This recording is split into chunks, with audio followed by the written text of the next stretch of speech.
Hey guys, this is Self Coding Lab, and today we'll be looking at scraping the stock market data using Node.js and NASDAQ. So this tutorial will be a bit more exciting than what I am usually posting. I personally think this is a bit more fun of a project in terms of what you could do with the data that you're able to grab from. You're able to grab through scraping the stock market via NASDAQ. So first, let's just create a folder. I'm going to call this stock scraping, and I will drag this over. Here is the folder. I'll go inside stock scraping and npm init, and this should all be fine. All default values are okay. And first thing I would like to do is install a few dependencies, which would be Express for our server, Axios for our HTTP calls. And in terms of dependencies, that's all we need for now. And now let's actually look at the stock market data. So if you actually look at here, and if you go to NASDAQ, like this, and just click on the first link you see here, you're able to go to the old NASDAQ, which is where you are looking to get additional market data. And through here, you're able to find more information, but since I already have a link opened up to where we need to go, you guys could just copy this. It's old.nasdaq.com/screening/company-list.aspx. And if you look at here, we're able to get a list of market data via Excel download. So if you click on the download, depending on what exchange you would like to see, NASDAQ, New York Stock Exchange, and MX. And if you open up the data, you're able to get an Excel sheet. What I clicked was a NASDAQ market. So if you're able to, as you can see, we actually get a live price. Last it was updated. So if you wanted to verify, if you go to TGX stock, current price is 73.82. Therefore, we are actually retrieving lifetime data via the stock, via the Excel download through NASDAQ. So I actually took some time to look into other stock API as well, because I personally wanted to create a side project and that uses stock market data. But after a week or two of research, I wasn't able to find any good alternatives, and I actually came across this, which is a bit different of a approach. But let's actually go ahead and get started. So if you just open up any text editor you would like to use, I prefer using VS Code. It's simple, it's easy, and it's lightweight. First thing I'll do now is just create a new file, and I'm going to import Express.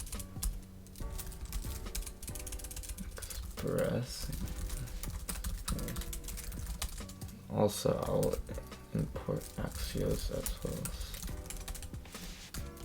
Oh yeah, another thing I'll need to do is install cores in order to get cross-origin working.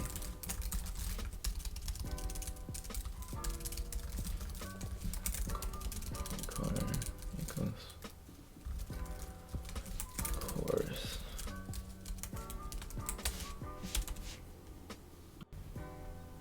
What you could do now is to initialize our application. I'll call this app, and we'll basically just boot up the app real quick. Regress next,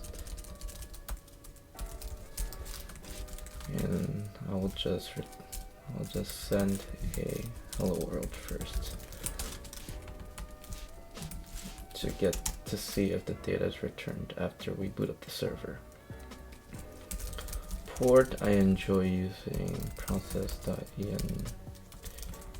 port or 5000 app.listen, listen port comma air, if air, return console.log error for running server running on port. So if you do that, and we just need to have a route as well as start, or have a script and package. We don't need it, but I enjoy having one. I'll just call this, I'll just use node app.js. So if we just run npm run start,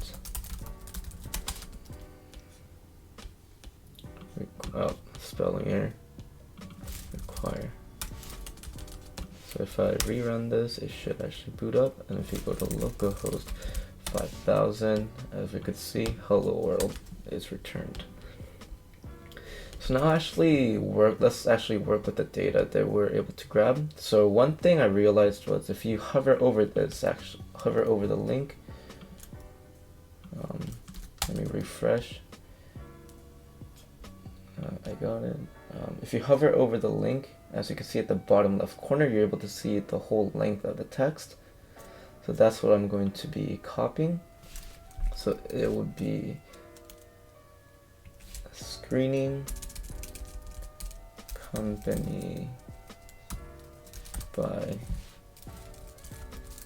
name.saspx question mark letter equals 0 and exchange equals NASDAQ, and this is important, render equals download. I realize this is the most important part. If we don't have this at the end of the query, we don't receive a Excel formatted data. So it's a must to have and render. So let's actually copy this link, and in here, let's get a Axios call going. We'll just throw in that link right there. First thing, in order to get the response up and running correctly, we have to use cores for our application. And let's just see what this data returns.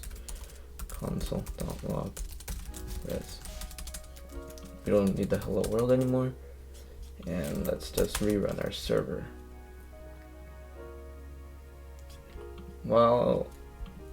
And if we refresh our route, as you can see, we get a bunch of data. Seems like a string. We just scroll all the way up. We get all this properties that are console log after getting a response through Axios. And as we could see, the important part comes from .data. So let's actually work with that. Since we already have a res variable, I don't want to have a duplicate naming. So let's just do response.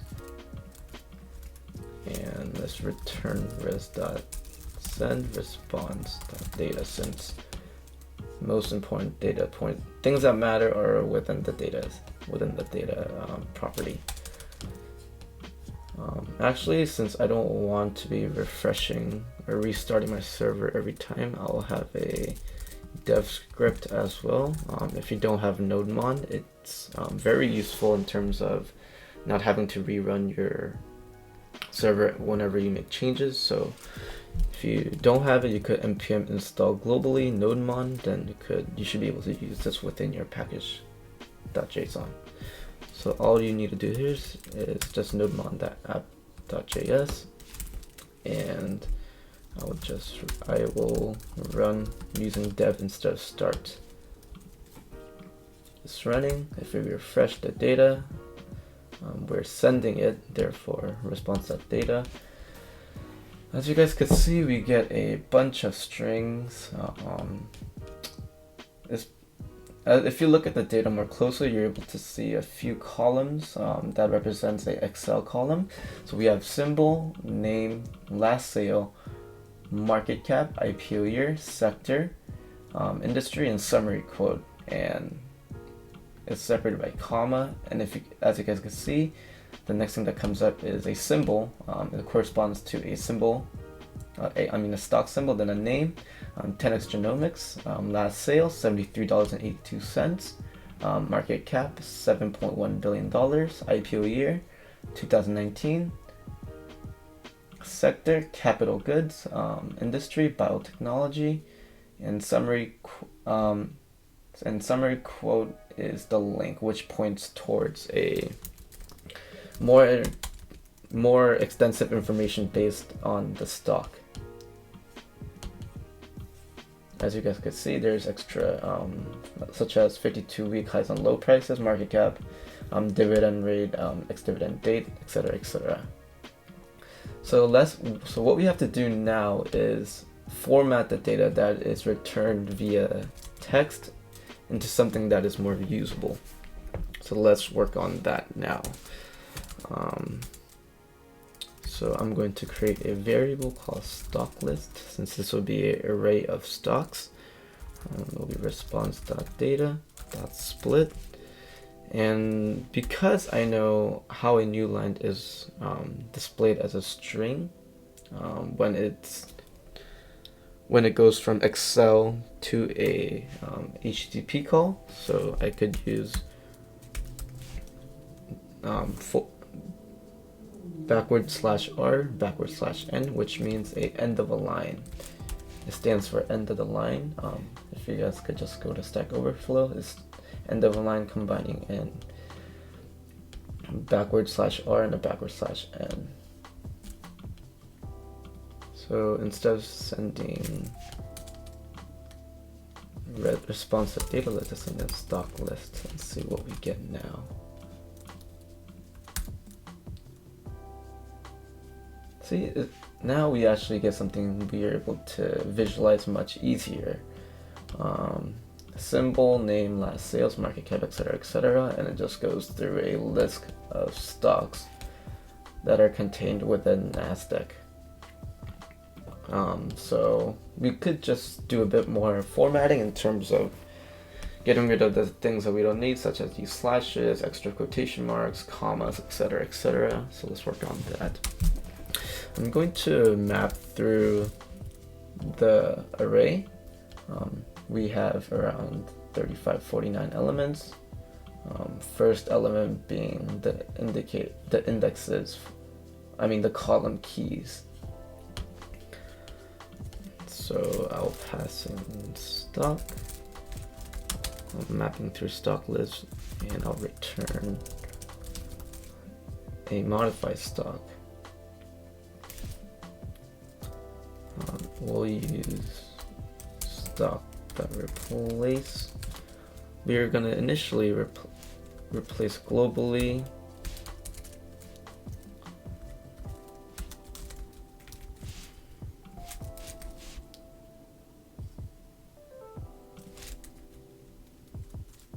A quotation and a comma. As you can see, throughout these, there's quotation and a comma that are littered throughout each column. So let's see what we get after just replacing all that with just an empty space. It looks a little cleaner. We just got rid of the quotation and a comma. But there's a lot more formatting that we would need to do. So let's look. We have a backward slash and a quotation that we're able to replace as well. We'll just add in another replace, and we'll do globally again as well. And it'll just be like this. Backward slash and a quotation mark, replace globally. Let's see what this returns. Now look at this. It looks much cleaner. But now, since we don't really have any way to identify a column, since we just replaced it with a nothing, there is no space or any indicator that it's a new column on every single element in the array. So we'll use something that is not used on a frequent basis to denote that it is a column, which is You could use anything, but just look through the data and see and try to find the character that is not used that we're able to use as an indicator. So as you can see, it makes life much easier. It actually helps us visualize a column, so symbol, name, last sale, market cap, IPO year, sector, industry, summary quote, and it just goes down the list.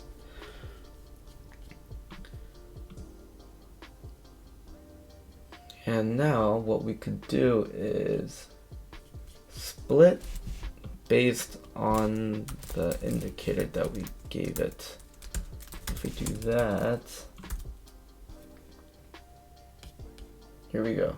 We get a nested array, but it looks much cleaner. As you can see, symbol, name, last sale, market cap, IPO year, sector, industry, summary quote. It just goes down the list. Now that we have a much cleaner and more organized data that we got flowing, let's actually just get rid of the first element in every array, since that is basically an empty string. What we'll need to do here is just basically add in a splice of 1, which basically means I just want everything after the first element, therefore, which is all the elements afterwards, after the empty string. So we'll save this, refresh, and here we go. We got rid of the first empty string within all arrays. Now we have something much cleaner that we're able to work with now. What we could do here now is, if you actually scroll all the way to the bottom, there's a lot of stocks, but we do have an empty array. So let's actually let's remove that as well. So we'll just do stock list.pop, which just removes the last array.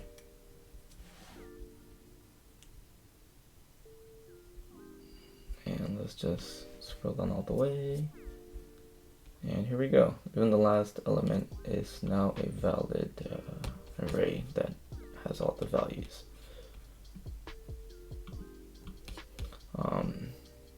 Also, one thing, as you can see, my response is very well formatted and it's easy to view.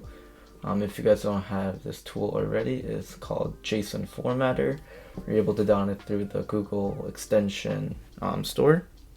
So I highly recommend this if you guys are avid developers who do work with a lot of data. It makes life much easier to just visualize.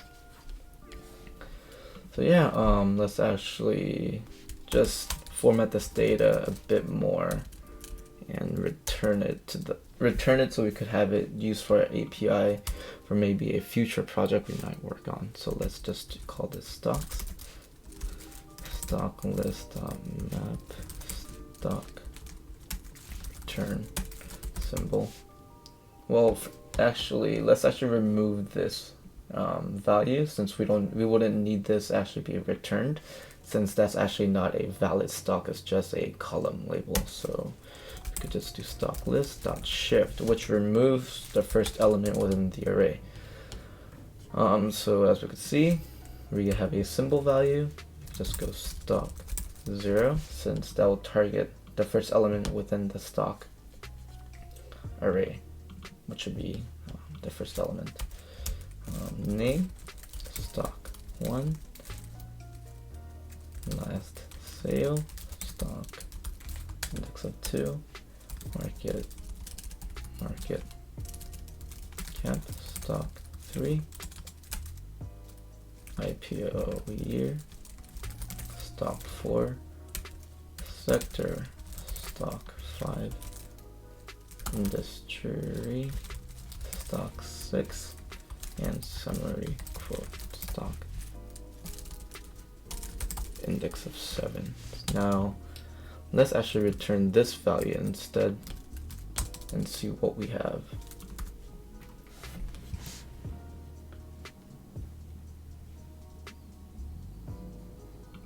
As you guys can see, this looks pretty nice. We're able to grab all the stocks that are within the NASDAQ market through a HTTP call and format it in order to use it as some sort of a API endpoint that you guys are able to use for any of the projects that you guys might want to work on. This has a lot of flexibility in terms of what you might want returned or what you might want to do with this data. I know that stock market data are usually something that you have to pay for if you guys wanted to use actively. So this is a great alternative to kind of scrape your data and kind of work with it. And it also provides a lifetime price, which is fantastic. This will be it for this tutorial.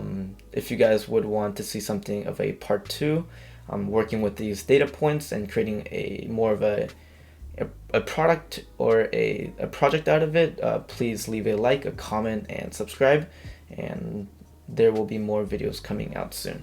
Have a great day. This is Self Coding Lab.